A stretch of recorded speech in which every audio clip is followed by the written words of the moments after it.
کہ جن جنگوں کا حوالہ دیا حضور نے، پیشن گوئی کی ہے، اس کا نقطہ آغاز تھا خلیج کی جنگ، لیکن اس میں جو جنگ اب ہونے والی وہ الملحمۃ العظمی، آخری نتیجہ، ڈراپ سین، وہ یہ ہوگا کہ اللہ کے دین کا بول بالا ہوگا اور پوری دنیا پر محمد کے لائے ہوئے دین صلی اللہ علیہ وسلم کی حکومت قائم ہوگی۔ لا الہ الا اللہ، لا الہ الا اللہ۔ اللہ تعالیٰ کر سکتا ہے، کوئی اس کے لیے مشکل نہیں، ہوا علی کل شیء قدیر، اسے ہر شے کی قدرت حاصل ہے۔ لیکن اصل بات جو ہے میں آپ کو بتانا چاہتا ہوں، یہ ہے سائیڈ ایشو، اصل ایشو ہے فلسطین کا جو شروع ہونے والا ہے، بھٹی دہکے گی وہاں۔ ظاہر بات ہے کہ اگر کوئی بہت بڑا اقدام ہو جاتا ہے فلسطینیوں کے خلاف، اور اگر واقعتاً مسجد اقصی اور قبۃ الصخرہ گرا دیے جاتے ہیں، جو طوفان اٹھے گا عالم عرب میں، یہ حسنی مبارک ہو یا شاہ خالد ہو یا کوئی اور ہو، یہ نہیں روک سکتے اس طوفان کو۔ نوجوان خون اٹھے گا، غیرت اور جو بھی حمیت ہے۔ مسلمان ان پڑھ سے ان پڑھ اور بالکل بے دین، وہ بھی مسجد کی حرمت پر کٹ مرنے کو تیار ہو جاتا ہے۔ مسجد تو بنا دی شب بھر میں ایمان کی حرارت والوں نے، من اپنا پرانا پاپی ہے، برسوں میں نماز ہی بن نہ سکا۔ وہ چاہے کانپور کی مسجد سے مسلمانوں نے جانے دی ہے، چاہے وہ شہید گنج کی مسجد تھی مسلمانوں نے جانے دی ہے، چاہے نماز نہ پڑھتے ہو، لیکن یہ جو حرمت اور یہ جو حمیت اور یہ غیرت ہے، اس سے جو طوفان اٹھے گا یہ ہوگا اس ملحمۃ العظمی، اس کی طرف پیش رفت ہو رہی۔ کتاب الملاحم سے احادیث کے حوالے سے کہ جن جنگوں کا حوالہ دیا حضور نے، پیشن گوئی کی ہے، اس کا نقطہ آغاز تھا خلیج کی جنگ۔ صدام حسین نے اسے کہا تھا یہ مدر آف وارز ہے، ام المحارب، یہ ایک جنگ نہیں ہے۔ اس کا نقشہ بھی حدیث میں موجود ہے، پیشن گوئی موجود تھی، اس وقت بھی ہم نے شائع کی تھی۔ لیکن اس میں جو جنگ اب ہونے والی وہ الملحمۃ العظمی، ملحمہ کسے کہتے ہیں؟ لحم گوشت کو کہتے ہیں، اور قصائی کی دکان کو عربی میں ملحم کہتے ہیں، جہاں گوشت کے ٹکڑے کیے جاتے ہیں۔ آج کل مشینوں سے ہوتے ہیں، اب جو ہے وہ ہاتھ سے چھریوں سے نہیں ہوتے، لیکن ٹکڑے ہو رہے ہوتے ہیں، جسموں کے چیتھڑے اڑ رہے ہوتے ہیں، ملحمہ۔ یہی لفظ استعمال کیا تھا حضرت سعد ابن عبادہ نے رضی اللہ تعالی عنہ یوم فتح مکہ۔ ان کے دل میں تھا کہ اب ہم انتقام لیں گے ان عربوں سے، ان قریش سے۔ الیوم یوم الملحمہ، الیوم یوم الملحمہ، یہ کہتے ہوئے جا رہے تھے۔ ایک خاص کیفیت، آج ہے گوشت کے ٹکڑے اڑانے کا دن۔ حضور سے کہا کسی نے جا کر کے ساتھ تو یہ کہہ رہے ہیں الیوم یوم الملحمہ، الیوم یوم الملحمہ۔ حضور نے فرمایا نہیں، ان سے کہو جا کر الیوم یوم المرحمہ، الیوم یوم المرحمہ، آج رحمت کا دن ہے، آج تو میں ان سب کو معاف کروں گا۔ لا تثریب علیکم اليوم، میں تم سے وہی بات کہہ رہا ہوں جو میرے بھائی یوسف نے کہی تھی اپنے بھائیوں سے، اذهبوا فانتم الطلقاء، جاؤ تم سب کے سب آزاد۔ وہ ملحمہ ہے جس کو کہ حضور نے حضرت معاذ بن جبل رضی اللہ تعالیٰ عنہ سے روایت ہے، اس میں سے جو ابو داؤد میں روایت آئی ہے اس میں الملحمۃ العظمی، عظمی مؤنث ہے اعظم کا۔ آپ کہتے ہیں جنگ عظیم اول، جنگ عظیم دوم، عظیم کا باپ ہو گیا اعظم، سب سے بڑا، اور اس کا مؤنث ہے سب سے بڑی، عظمی، الملحمۃ العظمی، سب سے بڑی لڑائی۔ میرے نزدیک یہ وار کے معنی میں نہیں ہے، بیٹل کے معنی میں۔ انگریزی میں یہ دو لفظ علیحدہ ہیں، وار، بیٹل۔ وار سالوں کو محیط ہوتی ہے، بیٹل کسی ایک خاص جگہ پر جو لڑائی ہوتی ہے اس کو کہتے ہیں۔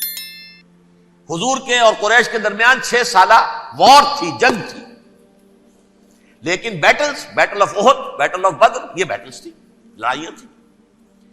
تو عظیم ترین جنگ شاید اس اعتبار سے نہ ہو جیسے کہ ورلڈ وار 1 اور ورلڈ وار 2، یعنی اس کی وسعت کا اتنا معاملہ نہیں اور طوالت کا نہیں، لیکن جو لڑائی جو ہے بیٹل ہونی ہے، جس کو کہ یہ لوگ، یا چونکہ میں نے کہا تھا شروع میں کہ سرما ہے میری آنکھ کا خاک حجاز و حول قدس، نیو ٹیسٹمنٹ کی آخری کتاب ہے the book of revelation, revelation of saint John, اس میں آرمگیڈون کہا گیا ہے اسے، ہر مجدون، یہ عبرانی لفظ ہے، ہر کہتے ہیں اونچی جگہ کو، سطح مرتفع، مجدون میگیڈو، میگیڈو ایک وادی ہے، مرتفع، وادی مرتفع، یہ ہے واقع لبنان، اسرائیل اور شام کے درمیان جو ٹکڑا، جو ٹرائنگل بنتی ہے، یہ ہے، یہاں پر بڑی جنگ لڑی جائے گی، اور یہ جنگ صلیب ہوگی، جو کہا ہے یہ بش نے، یہ جنگ صلیب۔ سیکنڈ ملینیم شروع ہوئی تھی تو پہلی صلیبی جنگ ہوئی تھی، تھرڈ ملینیم شروع ہوا ہے، یہ سیکنڈ صلیبی جنگ ہے، یہ کروسیڈ ہے۔ اور میں اس مرتبہ امریکہ گیا تھا تو پہلی مرتبہ مجھے وہاں ایک رسالہ ملا ٹرمپٹ نام کا، یہ امریکہ کے جو بہت ایکسٹریمسٹ قسم کے پروٹیسٹنٹس ہیں، یہ ان کا رسالہ ہے، اور ان کے بارے میں اب کہا جا رہا ہے وہ کرسچین زائنسٹ ہیں۔ آپ شاید پہلی مرتبہ یہ لفظ سن رہے ہو، زائنسٹ تو ہم سمجھتے ہیں یہودیوں کو، کرسچین زائنسٹ وہ ہیں جو ہیں تو عیسائی پروٹیسٹنٹس ہیں، لیکن اسرائیل کے وہ حمایتی یہودیوں سے بڑھ کر ہیں۔ یہ میری کسی پہلی تقریر میں شاید بہت سے حضرات کو یاد آ جائے، میں نے کہا تھا 4 سال پہلے ہمارا تنظیم اسلامی کا ایک کنونشن ہوا تھا ہیوسٹن میں، امریکہ کا جنوبی علاقے کا شہر ہے۔ ایک سیشن اس میں ہم نے رکھا تھا انٹرفیتھ، ایک عیسائی کو بلایا تھا، ایک یہودی بہت بڑا وہاں کا عالم ہے اس کو بلایا تھا۔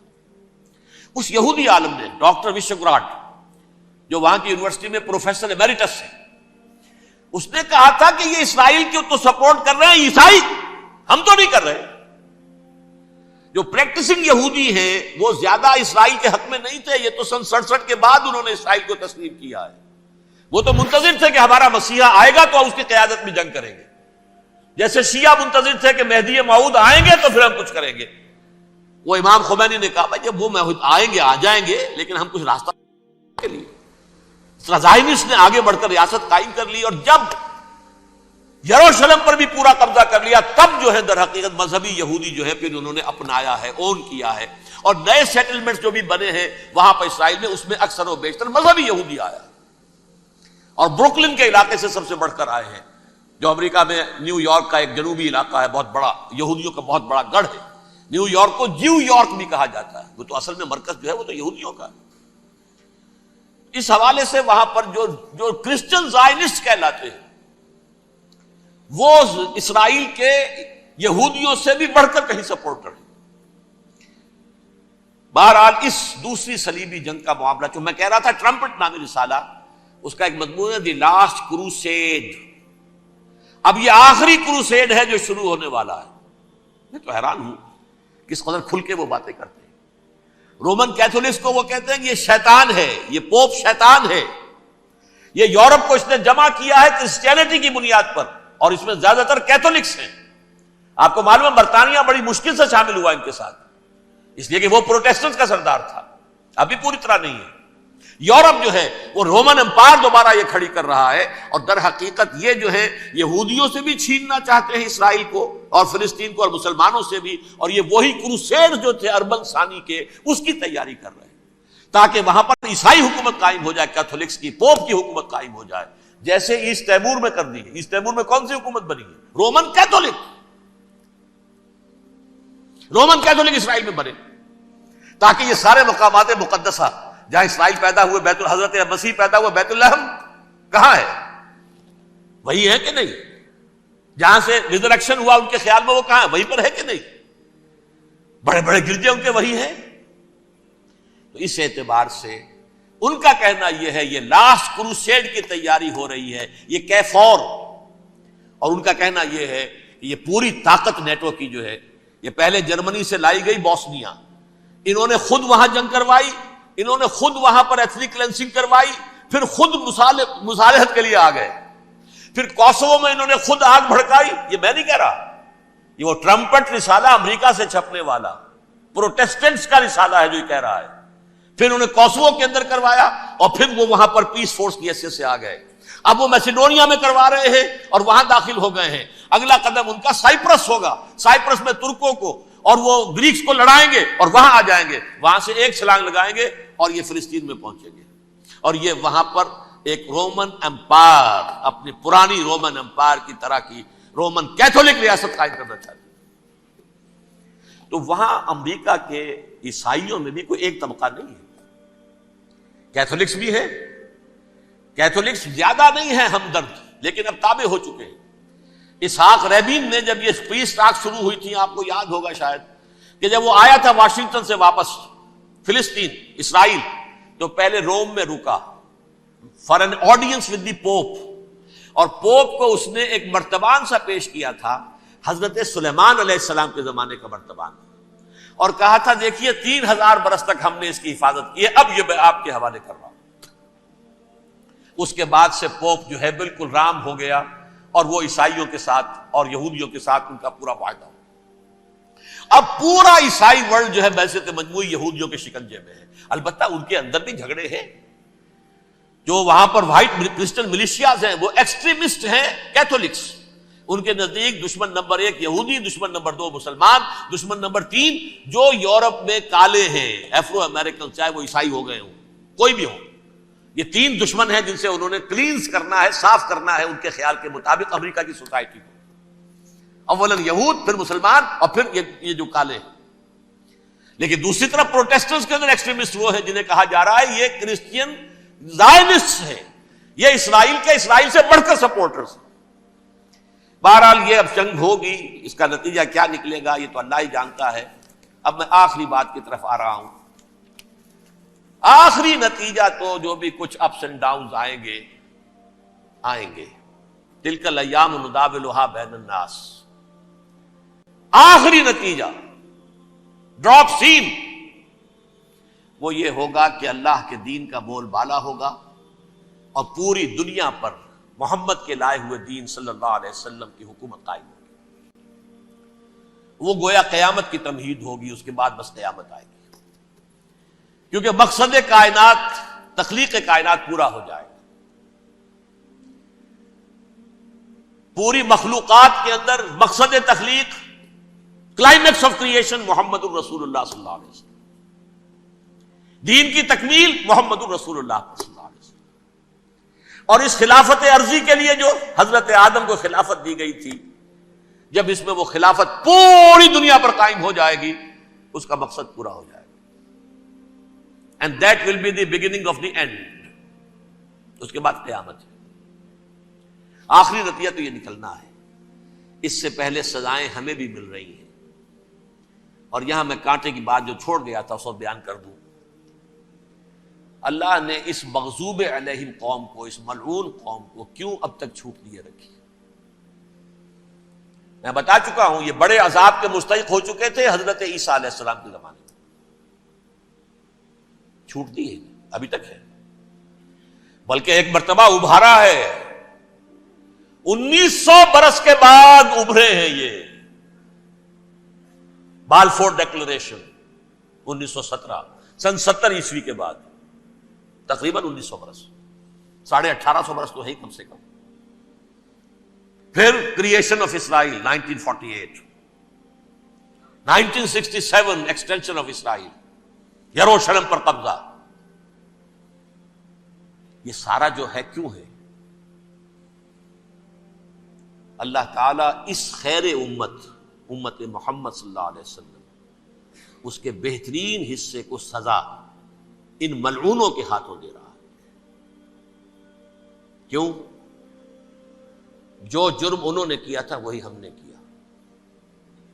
انہوں نے اللہ کی کتاب کو پیٹھ کے پیچھے پھینکا، نبذ فریق من الذین اوتوا الکتاب کتاب اللہ وراء ظہورہم، ہم نے اپنی پیٹھوں کے پیچھے پھینکا کہ نہیں؟ کولونیل رول سے آزاد ہوئے، کہیں اسلامی قانون نافذ کیا، کہیں اسلامی نظام قائم کیا؟ تو جو جرم ان کا تھا وہی ہمارا ہے، اور ہم خیر امت ہیں، اور ہمارے میں سے خیر ترین عرب ہیں، ان پر اللہ کا فضل، ان کی مادری زبان میں اللہ کی کتاب موجود ہے۔ پھر انہوں نے اللہ کے دین کو پیٹھ دکھائی۔ جو ملک آزاد ہوا کولونیل رول سے، یا اس نے قبلہ کر لیا اپنا ماسکو کی طرف، یا کر لیا واشنگٹن کی طرف۔ کسی نے مکے کو قبلہ بنایا، یہ بدترین سزا ہے۔ ویل للعرب من شر قد اقترب۔ اور ترمذی شریف میں تو یہاں تک روایت ہے من اقتراب الساعۃ ہلاک العرب، قیامت کے قرب کی ایک نشانی یہ بھی ہوگی کہ عرب ہلاک ہو جائے. ایک حدیث میں الفاظ آتے ہیں کہ حضور نے جب کہا یہ ہوگا یہ ہوگا یہ ہوگا یہ بربادی آئے گی، تو کسی زوجہ محترمہ نام میں بھول رہا ہوں، انہوں نے پوچھا کہ عرب اس دن کہاں ہوں گے؟ فرمایا العرب یومئذ قلیل، بہت کم. آخری خاتمہ ہونا ہے یہود کا حضرت مسیح علیہ السلام کے ہاتھوں. وہ عذاب جو 2000 برس تک ان سے ٹلا رہا وہ آئے گا، اور ان کے رسول ہی کے ہاتھوں آئے گا. لیکن اس سے پہلے مسلمانوں پر یہ عذاب آ رہا ہے، ہولوکاسٹ کے درجے کا عذاب آ رہا ہے. البتہ ہم پاکستانی اس میں یوں سمجھ لیجئے کہ وہ تو خبریں موجود ہیں احادیث میں، وہاں تو جو ہونا ہے ہونا ہے. اتنے انسان بنیں گے کہ ایک پرندہ جو ہے اڑتا چلا جائے گا، وہ نہیں چاہے گا کہ نیچے اترے تو کسی لاش پر اترے، اسے جگہ نہیں ملے گی زمین خالی کر کہیں اتر سکے، تھک ہار کر گرے گا، مرے گا تو بھی لاش کے اوپر گرے گا. یہ الفاظ ہے حضور صلی اللہ علیہ وسلم. الملحمۃ العظمی الملحمۃ الکبریٰ، یہ لاسٹ کروسیڈ. ٹرمپٹ اخبار نے، میں اس کا فوٹو اسٹیٹ بھی کبھی آپ کو دکھا دوں، ویسے میرے ساتھ ہے وہ رسالہ ٹرمپٹ، دی لاسٹ کروسیڈ، اس کی تیاری ہو رہی ہے. وہ الملحمۃ العظمی اور ملحمۃ الکبریٰ جو ہے وہ آنے والی ہے. ابن ماجہ میں کبریٰ کہا ہے، اکبر کا مؤنث کبریٰ. ملحمہ کبریٰ سب سے بڑی جنگ، اور ملحمہ عظمی سب سے عظیم جنگ. یہ ہوگی اور بہت جلد ہوگی. لا الہ